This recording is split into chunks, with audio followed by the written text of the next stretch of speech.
Hello, this is Kathy Hay. I'm going to show you in video form how the bodice on this dinner dress works from 1908. It's a fairly complex looking thing, as you can see. These are the sketches from the Nancy Bradfield book, Costume in Detail, and you can see there's an awful lot going on here with all these different draped bits that all wrap around. Some of them start at the front and wrap around the back, and this is a very complex closure here. So let me explain to you step by step how this works. This involves a lot of pictures, so this is going to make a lot more sense for me to just do it in slideshow form and talk you through it and use this pointer to point at different bits. It's going to be a lot more effective for you than trying to write it all down.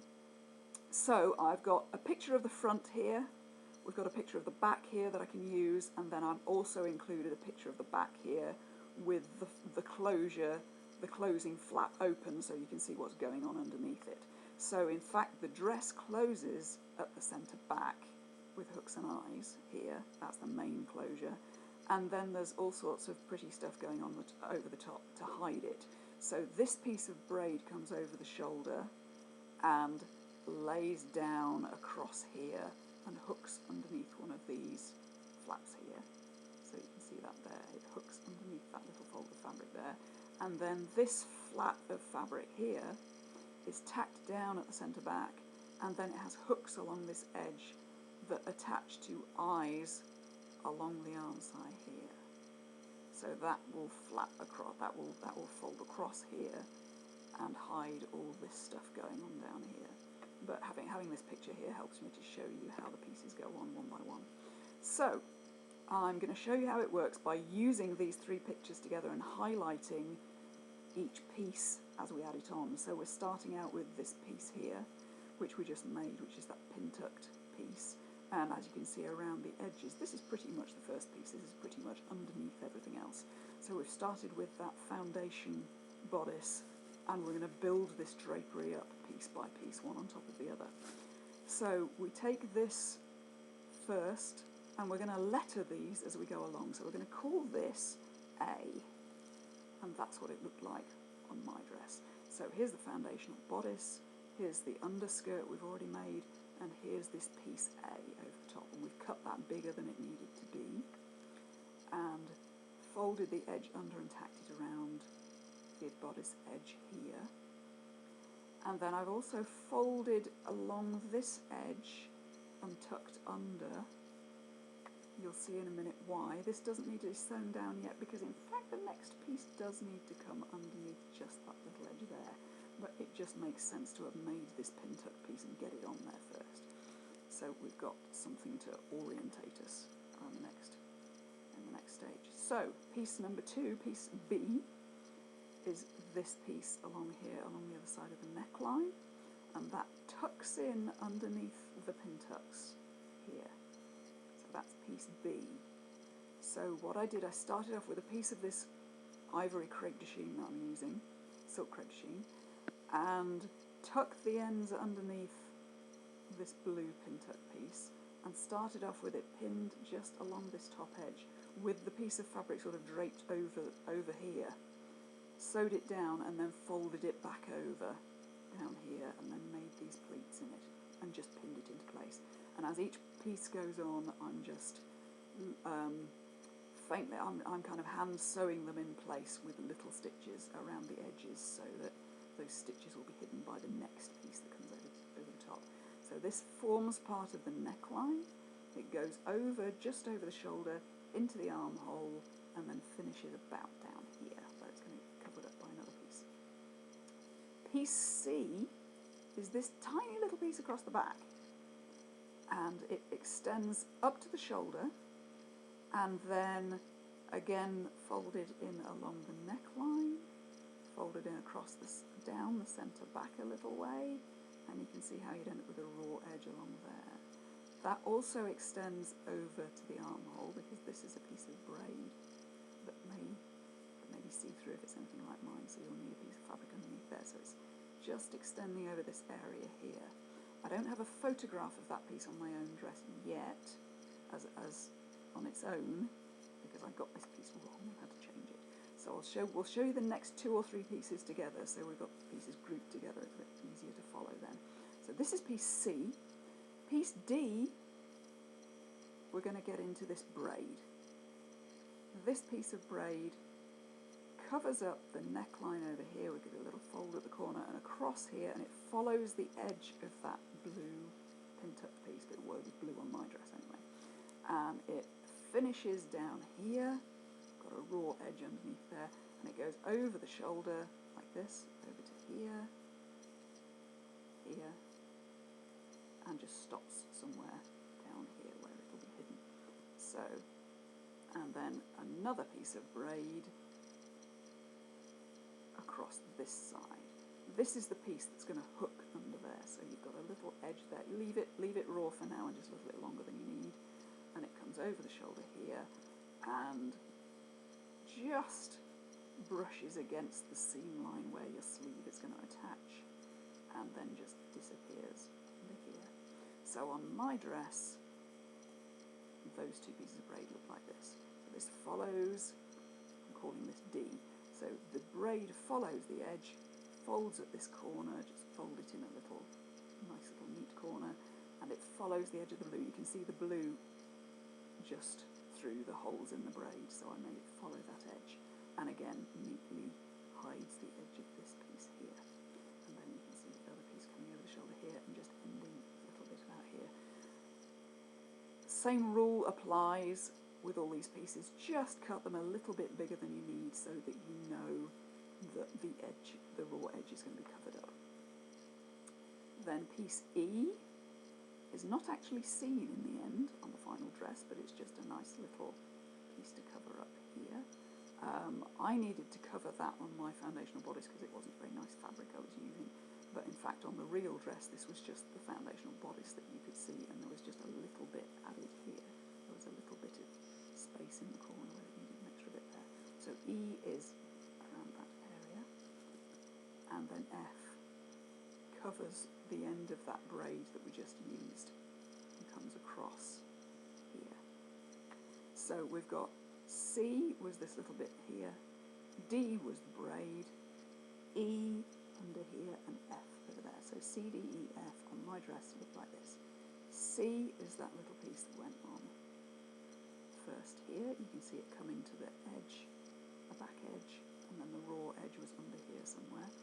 The pieces of braid D go over the top here. That I've tucked it inside there at the moment, but at the moment that's a fairly raw edge. You can come back later and fold it and finish it off and put a couple of little hooks on it. And this piece of braid again ends under here, and F travels up here and into the ends in the armhole again. And again, this is going to be covered up later, so we just leave that a little bit longer than we need and just pleat it. So we start again, starting at the top edge because we know where we want that top edge, and then with the fabric draped up this way, tack that down there, fold it over so you've got a nice neat edge, and then pleat it up into place. And the pleating is done pretty much by eye, it's just draping. So that's C, D, E, F. So now we're into G, and we're coming around to the front again. This is this nice piece across here, which is going to hide a lot of the edge of the blue, the pin-tuck piece. We're going to hide the edges of that braid, and that's going to come into the arm side again here, and just sort of end near the bottom of the arm side there. So here I'm showing this method of how I put the pieces on. The piece that is going to end up, as we just saw down here, I start out placing where I want that edge by laying the fabric with the right side down and the wrong side facing me, and just tacking down there where I want that edge to end up. You can see my needle here. And then I fold it down, nice neat edge, covers up everything that's supposed to be nicely hidden underneath it. And then I start just folding those pleats nicely into place. I had a copy of the book next to me as I did that to try and get it looking reasonably okay. That edge of it goes into the arm side.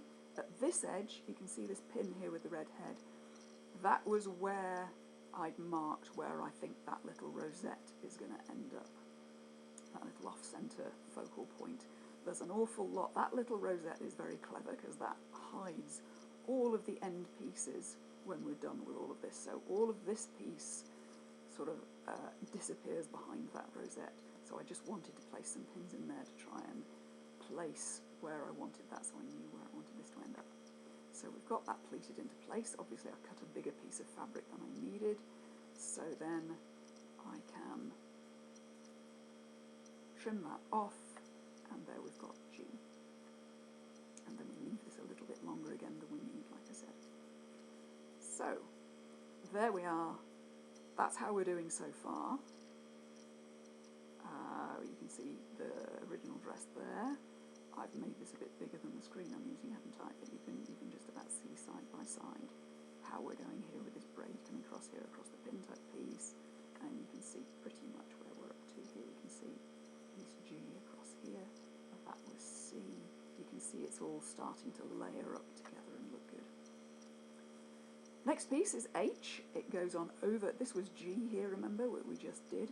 H now continues that theme down under the armhole. It's a separate piece because G goes up into the armhole and just ends there, whereas H continues that line, that nice line around here, but it continues around to the back of the dress and goes along the armhole up to there and then ends right about here.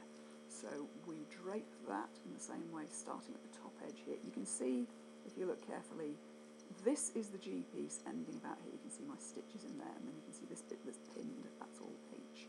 So H has begun here